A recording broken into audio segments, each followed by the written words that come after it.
You ever walk out of a conversation and feel like something wasn't right? Like somehow you agreed to something you didn't want, or you started doubting yourself for no reason. And later you think, why did I say yes? Why didn't I speak up? That's not coincidence. That's manipulation. Because manipulators don't always control you directly. They control you through questions. Simple questions, normal-sounding questions, but designed to confuse you, pressure you, and slowly take control of the situation. And here's the scary part. Most people don't even realize it's happening. So ask yourself this. Have you ever been guilt-tripped into saying yes? Have you ever felt forced to explain yourself? Have you ever been made to feel like you're the problem? If yes, then this video is important for you, because today, we're going to break down 5 questions manipulators always ask, the exact patterns they use, the hidden meaning behind those questions, and once you see them, you won't fall into the same trap again. So let's start with the first question, because this one is extremely common, and most people never notice what it's really doing. The first question manipulators often ask is, why are you being so difficult? At first, it sounds like a normal question, but look at what it actually does. It shifts the focus from their behavior to you. You were simply setting a boundary. Maybe you said no. Maybe you disagreed. But suddenly, you are the problem. Now your mind starts reacting. Am I really being difficult? Did I do something wrong?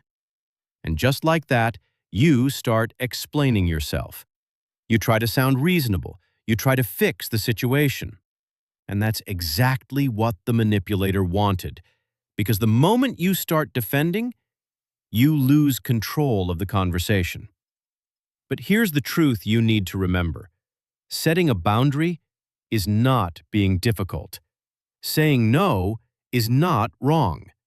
And someone who respects you will not shame you for protecting your space. So the next time you hear this question, pause.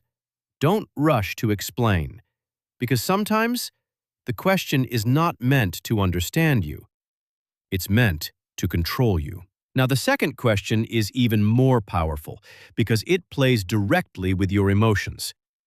The second question manipulators often ask is, don't you trust me? This one feels emotional because it's not just a question, it's pressure. You might be asking something simple or setting a small boundary, but suddenly the situation turns emotional. Now, instead of focusing on the issue, you're forced to prove your trust, and your mind starts reacting. I do trust them. I don't want to hurt them. So what do most people do? They step back. They agree. They ignore their own doubt, just to avoid feeling guilty. And that's exactly how manipulation works. Because this question creates a trap. If you say no, you look like the bad person. If you say yes, you give up your position. But here's what you need to understand clearly. Trust is not blind. Trust is built with behavior. And asking questions does not mean you don't trust someone. It means you are aware. So the next time someone asks, "Don't you trust me?" Pause. Because sometimes that question is not about trust. It's about control. Now, the third question is even more subtle, and most people fall for it without realizing. The third question manipulators often ask is, why are you overreacting? This one is dangerous because it makes you doubt your own feelings. You express something honestly. Maybe you felt hurt. Maybe something bothered you. And instead of understanding, they label it as an overreaction. Now your mind starts questioning itself. Am I really overreacting? maybe I'm being too sensitive. And just like that, you start suppressing your own emotions.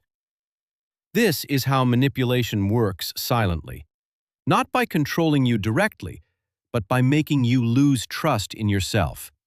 Because once you stop trusting your own feelings, you become easier to control. But here's the truth you need to remember. Your feelings are signals. They are not always perfect, but they are not meaningless either. And someone who respects you will try to understand your feelings, not dismiss them instantly. So the next time you hear this question, pause. Don't rush to doubt yourself, because sometimes you are not overreacting.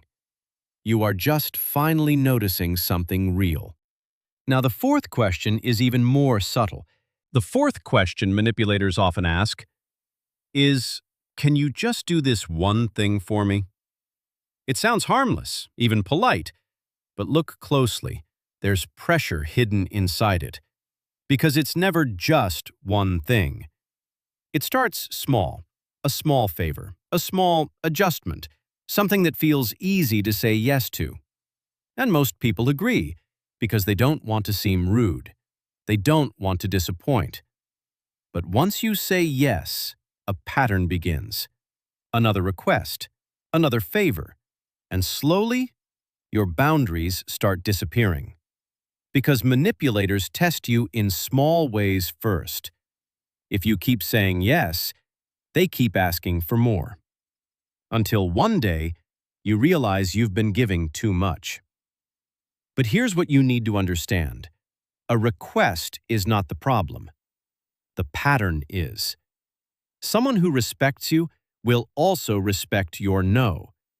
But manipulators avoid hearing number, so they make the request sound small, to make refusal feel difficult. So the next time you hear this, just one thing. Pause, because sometimes it's not about the one thing. It's about testing your limits. Now, the final question is the most powerful one, because it directly targets your confidence. The fifth and most powerful question manipulators ask is, what's wrong with you? This one hits differently, because it's not just a question. It's an attack on your identity. You disagree. You set a boundary. You stand up for yourself. And instead of addressing the situation, they question you. Now your mind reacts instantly. Did I do something wrong? Am I the problem? And just like that, your confidence starts shaking. Because this question creates self-doubt. It shifts the focus away from their behavior and puts all the pressure on you. And when you start doubting yourself, you become easier to control. But here's the truth you need to remember clearly. Standing up for yourself is not something wrong. Having boundaries is not a problem. And someone who respects you will never attack your identity just because you didn't agree with them.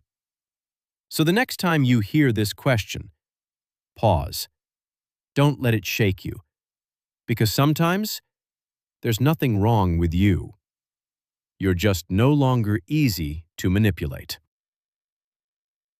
Now, let's bring all of this together, because once you see these patterns, you start understanding conversations very differently. In this video, we talked about 5 powerful patterns.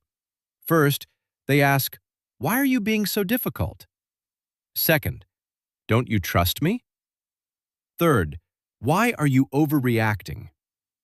Fourth, can you just do this one thing? And fifth, what's wrong with you?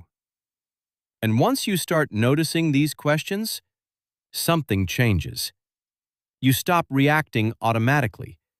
You stop getting trapped in conversations, and you start thinking clearly. Because awareness breaks manipulation. The moment you see the pattern, it loses its power. So the goal is not to argue with everyone. The goal is to stay aware, to protect your mindset, to protect your decisions, and to respond with calm confidence. Because the strongest people are not the loudest. They are the most aware. Stay aware, stay in control, and keep building a stronger mindset. I'll see you in the next video.